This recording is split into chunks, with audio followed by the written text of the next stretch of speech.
I can remember that night as though it was yesterday. My parents had gone out for the weekend, and I was staying in the house alone for the first time. I wasn't scared, if anything, I was excited. The whole weekend to myself. Food delivery meals, midnight movies, no one to remind me what I could or could not watch. Nirvana. It rained last night, that soft, insistent rain that makes you want to wrap up in a blanket. I was curled up on the couch, scaring myself half to death in dim light, as I watched a sleet, dry movie photographed in some Eastern European capital. Everything was all right until it wasn't. I must have been hearing the clock strike midnight when I heard it. A faint thud upstairs. I stopped the movie. My heartbeat changed, but I told myself it was nothing. Old houses do make a lot of noise, don't they?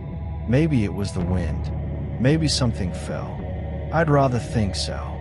But then my phone rang. I picked it up thinking it was just something I needed to acknowledge, but my blood ran cold. Front door unlocked. My breath stuck in my throat. I wasn't messing around with the door. My parents were out. I was alone. How then? I slowly swiveled my head toward the doorway of the hall. The front door groaned open by an inch. I swear in that moment time froze. My gut sank. All the horror films ever made passed before my eyes. But I had to peek, I had to. I walked towards the door, each step carrying a weight of its own. The air was beginning to turn cold, and the kind of cold had strength to pierce your bones. My hands were quivering as I shut the door and locked it twice. Deep breath. Calm down. It is just a glitch, I told myself. Perhaps the system made a mistake. Or maybe I didn't close it all the way first. That must be it. Tried to brush it off, switched off the TV, and went upstairs toward the bed. But as I passed by the hall toward the mirror, I saw it, and I knew because I wasn't alone. Someone was standing behind me in the reflection in the mirror. A tall, dark presence. Not a solid thing, like it wasn't really here in our world, but its face. That face. No eyes, no nose, just this huge pulled-out grin.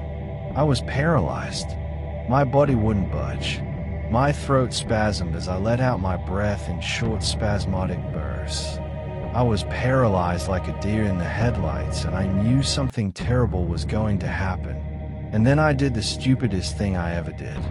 I turned around again. Nothing. The hall was empty. No shadow, no figure. Just nothing.